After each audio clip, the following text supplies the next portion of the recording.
پہلا سبب یہ جو بغاوت کا ماحول بنا ہے، لڑکیاں ہماری بیرا روی کے راستے پر جو چل پڑی ہیں، سب سے بنیادی سبب اور اس کے اولین ذمہ دار، مجھے معاف کیجئے کہنے پر، کہ لڑکیاں وہ جہاں بھی اپنی عزت کا سودا کر رہی ہیں، جہاں بھی وہ لٹ رہی ہیں، جہاں بھی وہ اپنے دین و ایمان کا سودا کر رہی ہیں، اس کے اولین ذمہ دار اور سب سے بڑے ذمہ دار ماں باپ ہیں۔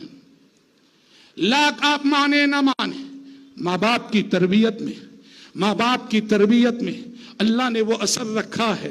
ماں باپ اگر تربیت کا 100% حق ادا کرے تو ماں کی تربیت میں وہ تاثیر ہے کہ بچی جب گھر میں بن جاتی ہے، ماں باپ کی تربیت 10-12 سال کی 15 سال کی عمر میں اسے مل جاتی ہے، اس کے بعد وہ کسی بھی کالج میں جائے، کسی بھی یونیورسٹی میں جائے، زندگی کے کسی بھی دوراہے پر جائے، ماں کی تربیت اپنا رنگ دکھاتی ہے، اپنا اثر دکھاتی ہے۔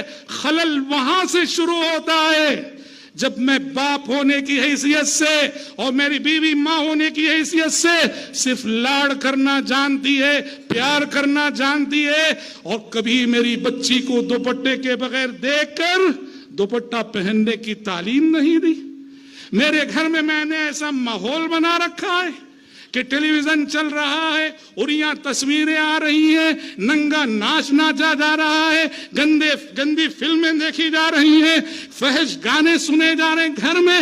ایسے ماحول میں اپنی بیٹیوں کو پال کر میں یہ امید رکھوں گا کہ یہ بیٹی آگے چل کر اپنی عصمت و عفت کی محافظ بنے گی۔ اولین ذمہ دار ماں باپ ہے، اپنی بچیوں شرم و حیا کا سبق پڑھاؤ، اپنی بچیوں کو غیرت کا سبق پڑھاؤ، اپنی بچیوں کو آخرت کا خوف دلاؤ، اپنی بچیوں میں فکر آخرت پیدا کرو کہ بیٹا یہ دنیا عارضی ہے اور آخرت جو آنے والی ہے وہ اصل ہے، کامیابی ناکامی وہاں کی اصل ہے۔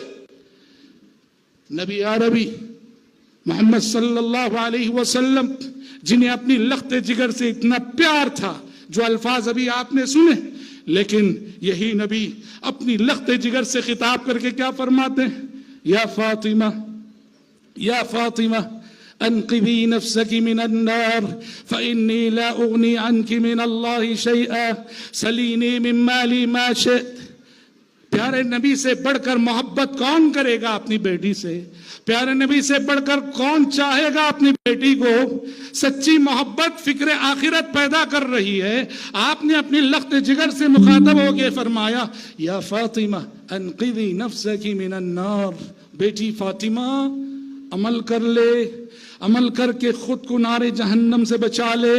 فإنی لا اغنی عنک من اللہ شیئا، اس لیے کہ بیٹی فاطمہ میری محبتیں دنیا میں تو دیکھ رہی ہے، لیکن آخرت میں تیرے کچھ کام آنے والا نہیں۔ سلینی من مالی ما شئت، مانگنا ہے، پوچھنا ہے، دنیا میں پوچھ لے، مانگ لے، لے لے، میں باپ ہوں تو بیٹی ہے، دنیا میں دے دوں گا۔ ایسا نہ ہو بیٹی کہ آخرت میں آئے اور آ کے کہے ابا جان چند نیکیاں کم پڑ گئی ہیں، کچھ نیکیاں دے دیجئے۔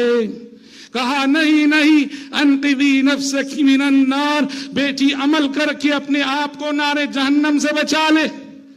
پیارے نبی اپنی لخت جگر اور اپنی چہیتی بیٹی کو یہ سبق پڑھا رہے ہیں۔ ہم بحیثیت ماں باپ سوچیں اپنے بچوں کو کتنے بار ہم نے یہ سبق پڑھایا ہے۔ تو اس لیے یاد رکھیے کہ آج کل یہ جو بیرا روی کے مظاہر دکھ رہے ہیں، اس کے اولین ذمہ دار ماں باپ ہیں اور گھر کا ماحول ہے۔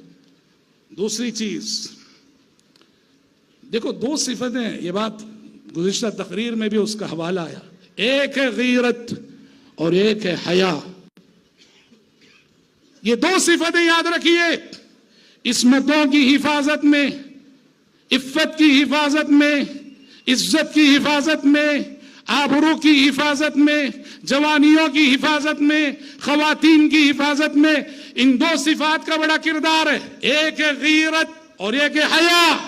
کیسے؟ خاندان کے مردوں میں غیرت، خاندان کی عورتوں میں شرم و حیا۔ مرد کی غیرت، اللہ نے مرد کو غیرت عطا کیا، اور مرد اپنی اس غیرت سے خاندان کی عورتوں کا محافظ ہوتا ہے۔ خاندان کی عورتوں کی حیا اور مرد کی غیرت، یہ دو صفتیں جب ملتی ہیں خاندان کی عورتیں محفوظ رہتی ہیں، ان کی ناموس محفوظ رہتی ہے، ان کی آبرو محفوظ رہتی ہے۔ غیرت کیسی؟ دیکھو اسلام سے قبل دیکھیے غیرت کا ایک نمونہ ملاحظہ کیجئے۔ اسلام سے قبل عرب قوم بہت باغیرت قوم، عرب قوم بہت غیرت والی۔ اسلام سے قبل ان کی غیرت کا ایک اندازہ ملاحظہ کیجئے۔ عرب کے لوگ بیوی جس گھوڑے پہ سواری کرتی، بیوی کے اترنے کے بعد اس گھوڑے کو ذبح کر دیتے کہ جس گھوڑے کی پیٹھ پہ میری بیوی بیٹھی ہے کل کوئی دوسرا اجنبی اس جگہ بیٹھنا چاہے۔ ہاں، غیرت کہ جس جگہ میری بیوی بیٹھی کل کوئی اجنبی اسی گھوڑے کی پیٹھ پر اسی جگہ بیٹھ نہ جائے۔ ایک شوہر ہونے کی حیثیت سے ان کی غیرت گوارا نہیں کرتی تھی، وہ اپنے گھوڑے کو ذبح کر دیتے تھے عرب کے لوگ۔ یہ مرد کی غیرت ہے جو عورت کی محافظ بنتی ہے۔